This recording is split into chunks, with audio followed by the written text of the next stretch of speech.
Carolyn Dube here, and I have some very exciting news. I have in my hands the new round Gelli Plate, and I have not one, but two.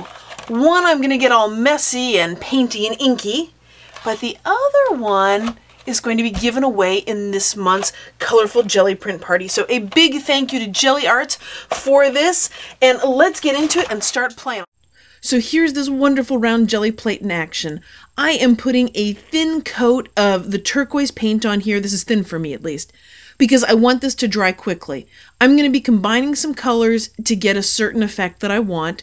So this is just, I'm pulling off some of the paint because I really do want a thin layer on here for the reason that I want it to dry quickly and I'm impatient.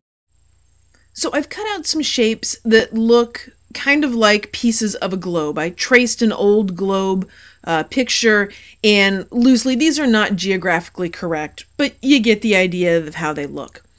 My hope now is that the blue is dry enough for what I want to do, and to be sure, I'm just going to blot some of it off with this paper, just to kind of pull some of the excess if there's any damp left on there, because I really want this to be dry.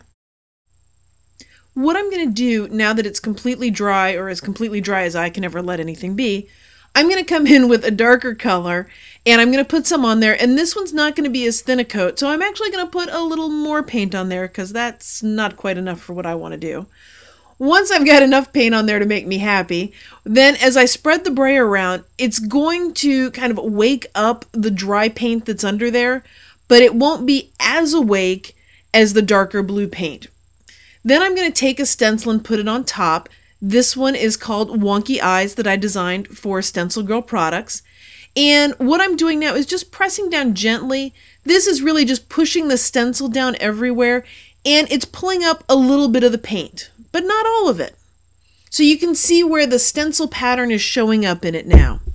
Now what I'm going to do is put my continents on my globe here that I want to build.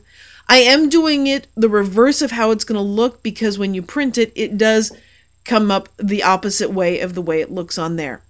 So I'm going to center this in about the middle of the page, and then I'm going to press down.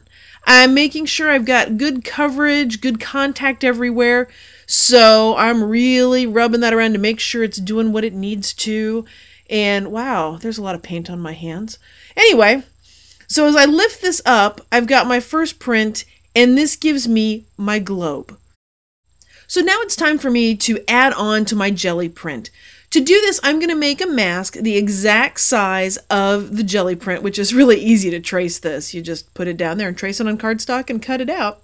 This is going to give me a mask that will cover up and protect my earth. I'm going to use a little bit of repositionable tape there just to hold it in place as I'm using some spray inks. So now I am ready to add some color. I am just going to come in with some Delusions inks and just adding some yellows and oranges and pinks around it because that'll give me some real contrast against that blue. When I saw this, I liked it, but I didn't quite like it. So I just put that back down and added a little more color to fill in some of the white spots. Nice thing about a simple mask is you can put it right back down on top of it. Well, now what I want to do is I need some green on this because you know I've got to get an entire rainbow in something. I didn't have the right green paper, so I grabbed some of my golden fluorescent paint and I just made my own green paper. Do wait until it is completely dry. This part, it wasn't dry. I jammed it up in there because I couldn't wait for it to dry completely. So let it dry completely before you start running it through a paper punch. But all I'm doing is creating a whole bunch of bright green butterflies to put with my world. Now I'm going to put them all around my globe. The easiest way for me to center these is I do the top and the bottom, and then I do the right and the left. So I'm forever dividing things into halves. So I go halfway between this and that, and I find the spacing for me, if I can do the halfways, will work out very easily for me without doing that very scary thing called measuring. I am really not into measuring things.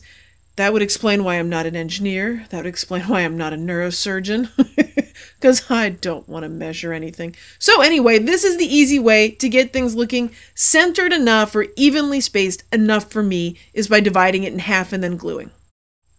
Now it's time for the final step where I'm adding in the words from a quote that I had printed out on an inkjet printer and just cut out and glued on with some good old tacky glue. And if you're new to the Colorful Jelly Print Party, it's something that happens each month over on my blog, A Colorful Journey, where people share things that they've been making with the Gelli Plate. It could be finished projects, it could be amazing prints, it can be anything related to the Gelli Plate.